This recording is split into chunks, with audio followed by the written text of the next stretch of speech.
So it's 2 o'clock, and we'll begin. And as people come in, they can fill around. I see many faces that I know.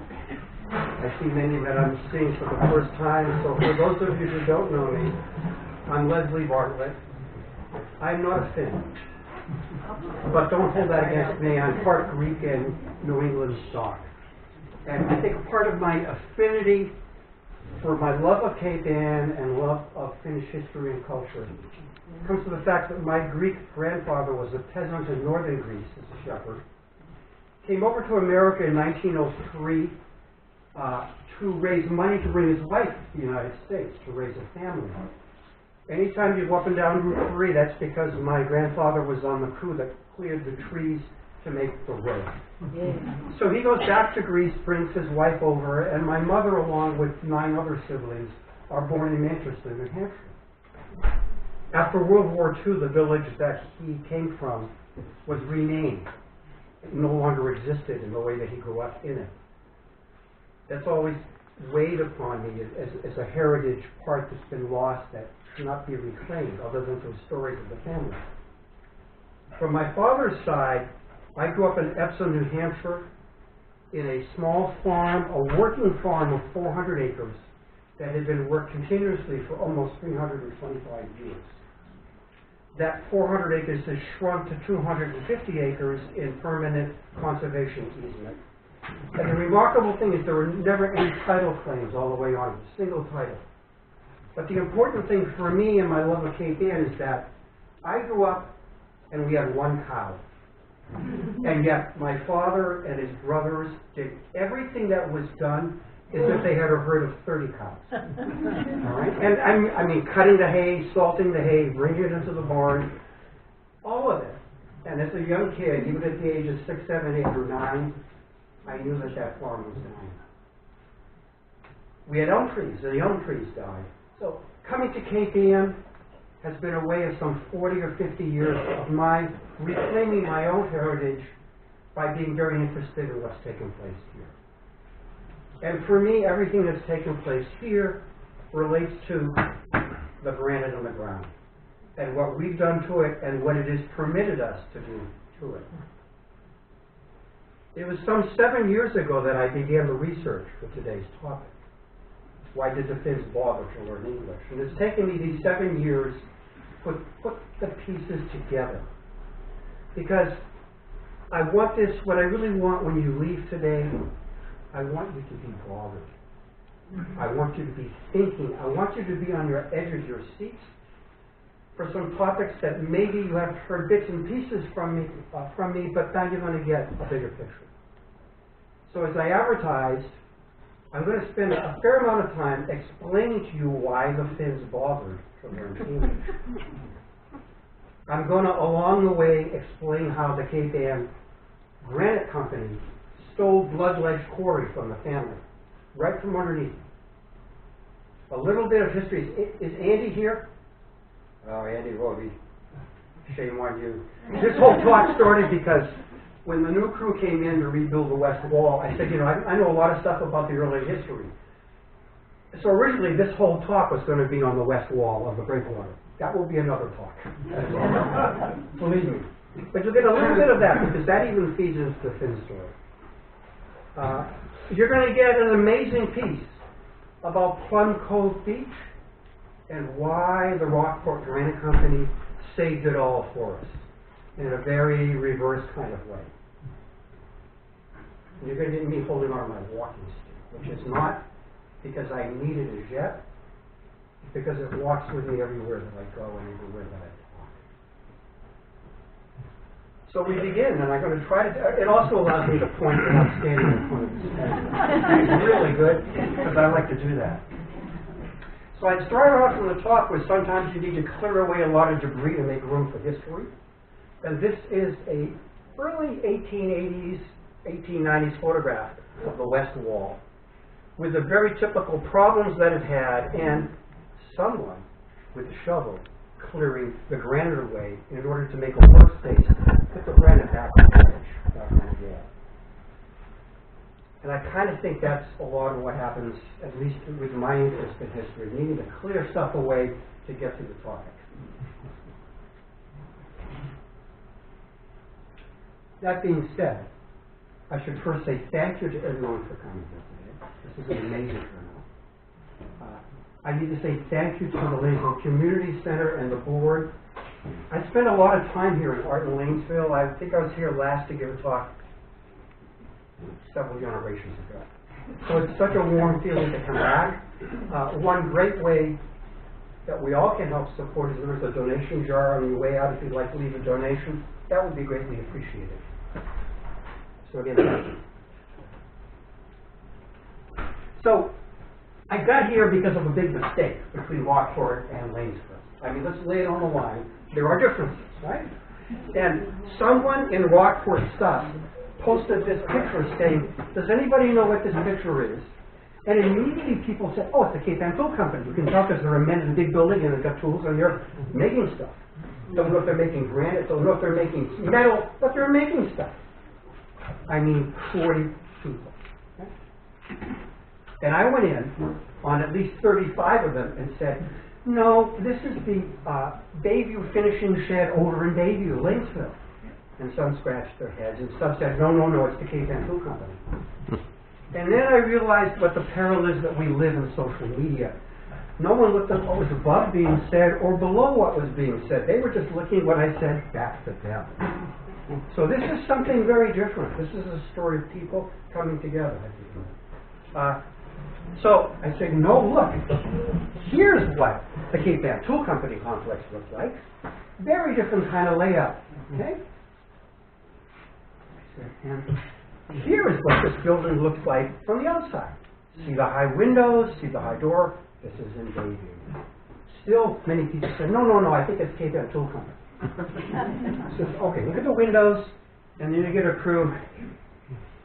I'm beginning with Bayview because one of the cruxes of the Finns learning English is all about what the Finns in Bayview do. 1899. I'm going to be taking you to a moment in 1902 when the Finns as a group decide to learn English. But to get there, we kind of got to walk around this part of Cape Ann a bit.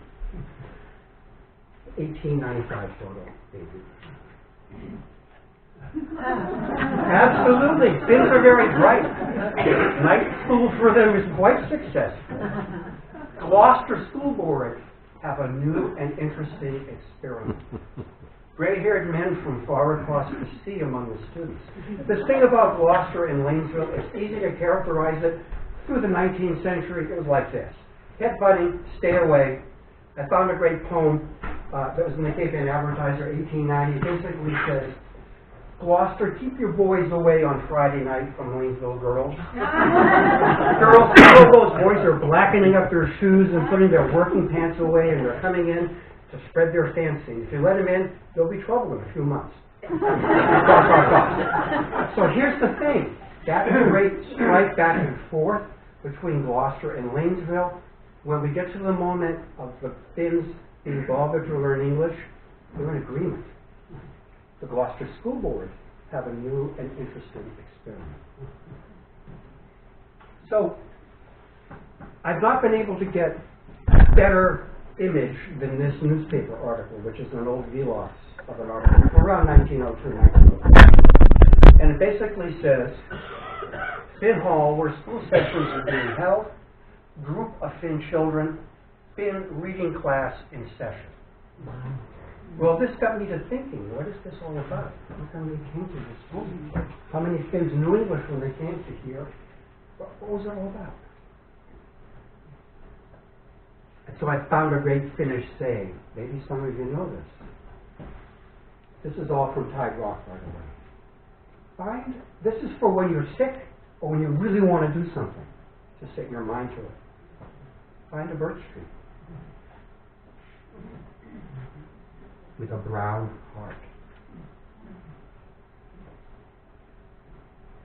Cut it out and boil it down. Strain the liquid, let it cool. It will cure tuberculosis, stomach ailments, silicosis of the lungs, and really clear your head. So I decided, what's my birch tree for this talk? And the birch tree became Cape Ann itself. And the heart of it is this heart and the decision of the group of Finns to learn English. And so with that, I crafted a story. This is my story time. But I really want to catch your attention. Because along the way over the past year, I've been saying, could you tell me, why did the Finns bother to learn English? And people would say, well, here's how I learned English, here's how my grandparents learned English. And it was a memory. And it stayed as a memory, and that's as far as it went. So it's this word bother. I don't want to bother you with it, but there's a lot of ways to talk about bother. You know, no, don't go to the trouble. Don't bother me. Oh, don't bother your pretty little head. You know, don't think about it. Don't go to the trouble to bother. So I'm going to the trouble to bother you with this question of why do the Finns bother? It means at a certain point they put their feet down and they put their hands in their mouth to a course of action for learning English. And that this course, once it was done, 1902, 1904, opens the door for, I think, much of the Finnish celebrations. It would be interesting to know, and I don't know this, but you true Finns will have to find this out. When did the real celebrations escalate? When did it just roar out of Lanesville? My contention is that learning English allowed them to talk with more booking agents, more people in the community, more sense of being together. But beyond that, this celebration extends through all the sculpture, all the artists, the Folly Cove designers. It extends through the whole era of art in Lanesville. It extends to that wonderful building up there. Yeah? It's making a difference. It's holding values and character that are so near and dear to us. So you don't need to be bothered until the end. I hope by the end you will be bothered. 1830. We've got actually one generation of time. From roughly 1830 to 1900 is 70 years, one generation. Yet in 1830, there were no breakwaters of granite. There was nothing on a map designating a granite quarry. One of the things I always love to say is, you know, there ain't no such thing as a quarry, folks. It's man-made. God didn't make it, man did. And man was kind of abusive in doing it, particularly on Cape Ann, and cutting down and dynamiting away the land. The close-up. The amazing thing is, everything I'm talking about, I clocked it. It's a little over a mile walking from Bayview to Plum Cove to Lanes Cove. So all of this percolation and perturbation is within this walking distance that we've all known, at least once or twice. So you can see from the blow-up, lots of trees, lots of orchards. Farming, agriculture, and fishing. So I'm showing you the three areas of the cove, Plum Cove Beach, and Bayview as a backdrop. I figured I'd start with Lanes Cove, because this easily, I was looking at this morning and saying, oh man, I got enough detail here to go for hours. And so let me keep it brief. This is as it is now, with the west wall wonderfully rebuilt.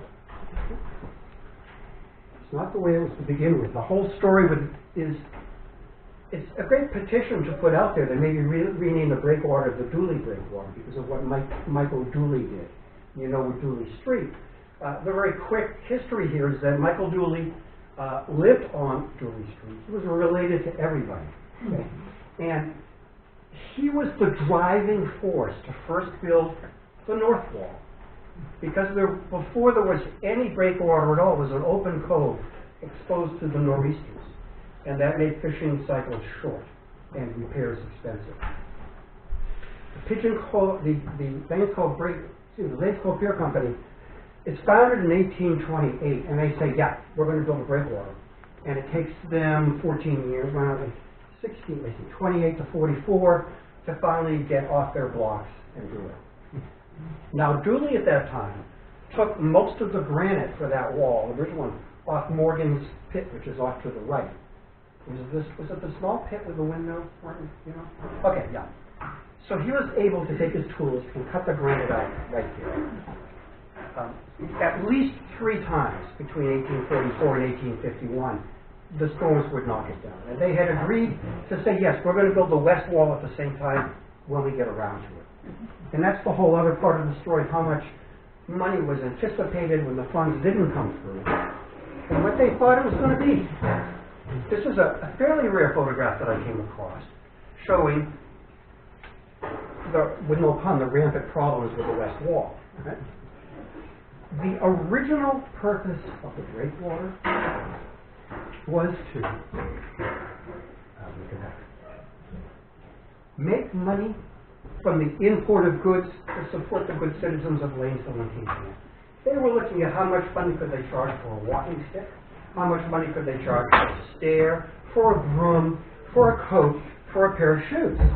Because everything that came in, everything, was itemized and paid for. And the fishermen thought that was great because they weren't really being disturbed in their territory. What none of them counted on was the advent of granite, where the wharfinger who had to count stuff ran out of the ability to count what was going in and out in terms of stone. And the fishermen had to yield. Much of this had to do with the row going behind the fish shacks themselves, where the fishermen kept fish plate spaces. And they had to give up land for the granite road to go down to the harbor. All of this is taking place before the first fin sets foot. Okay. The earliest records that I've seen, and I saw recently, is the Bay State Granite Company in the middle 1870s, the list of employees. There was a fin name there. I kind of always settled on the myth of whether the fins came over in 1886 and said the word, come over this granite, you're going to love it. But they were here before that.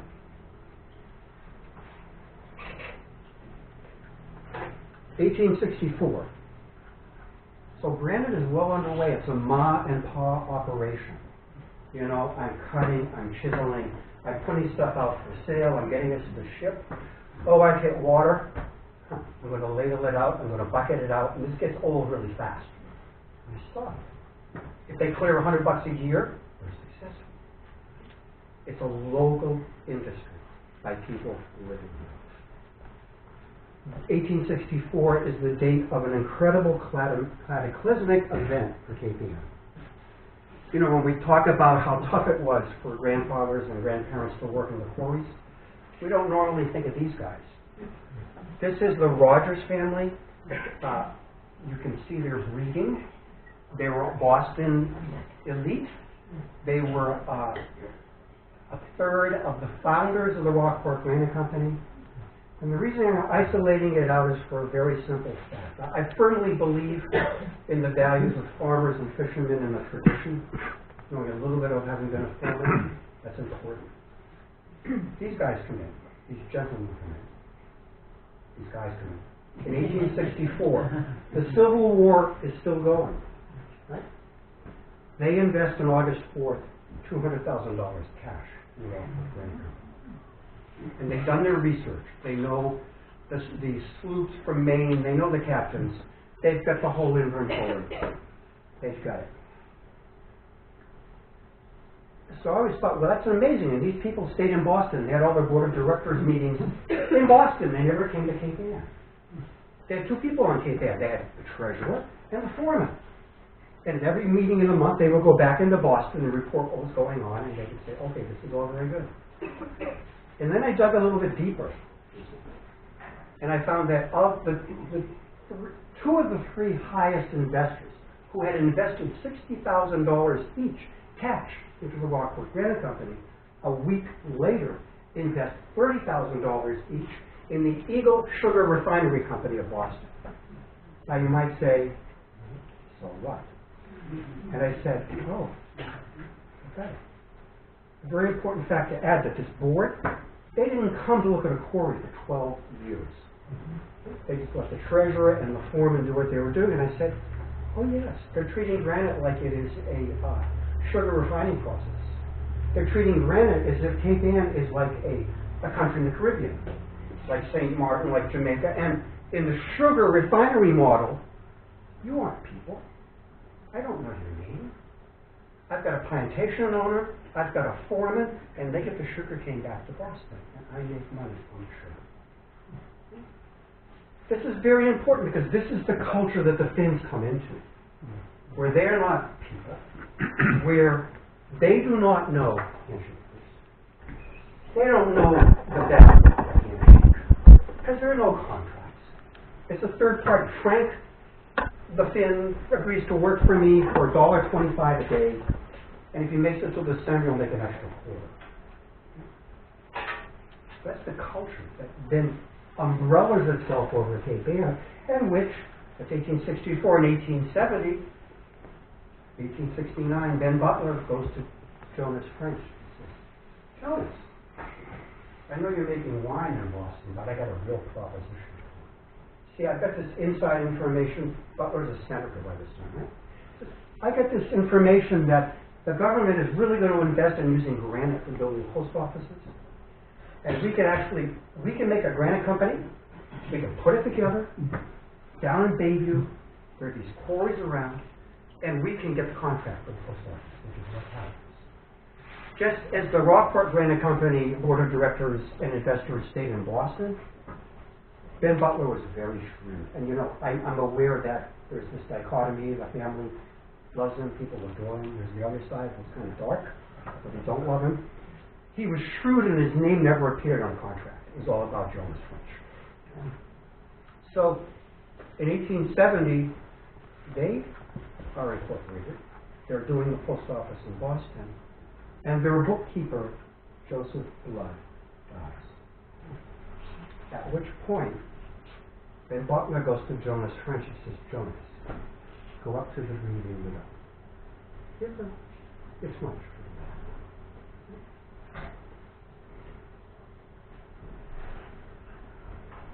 Oh, yeah. So at Bayview, this is the development that the Cape Ann Granite Company put up in Bayview. The buildings that we saw at the beginning, looking down from Kilby Street. See.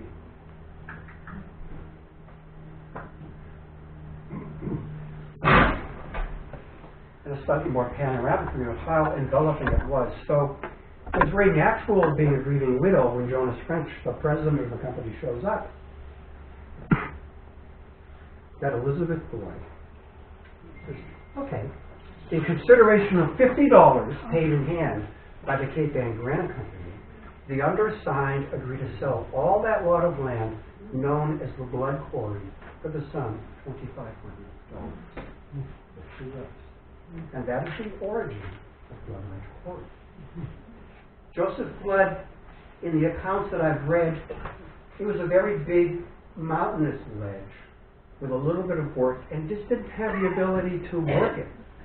It was not an ongoing, so it was very easy for Elizabeth to agree. Now Elizabeth goes on to become known as the poet of Lanesville. And whoever might know the Harrimans, Grace Harriman, Elizabeth Blood's daughter, I believe Mary Blood, marries into the Harriman family, Grace's granddaughter. An area of interesting research is that at one time in Lanesville, there was a Lanesville Literary Association. I've not been able to find anything about it beyond that. And this is a photograph of the Blood cottage with Elizabeth. I don't believe that's Joseph. I believe he didn't live that long, and then children and perhaps grandchildren. But a little known part. Where the house is? I don't. Does anybody know where the Blood House was? Go to those. 1890. So, a big influx of Finns, 1886. Okay? They come in. This is an important detail. They don't know that they're strike rates. It's the first big strike in the Rockport Granite Company, where the men are tired of working 15-hour days, 6 days a week. And they say, we only want to work 10 hours a day. And the newspapers think this is going to be over in a week, or it lasts a year, because Finns come in, don't speak English. They're making money and they don't understand that they are strike breakers.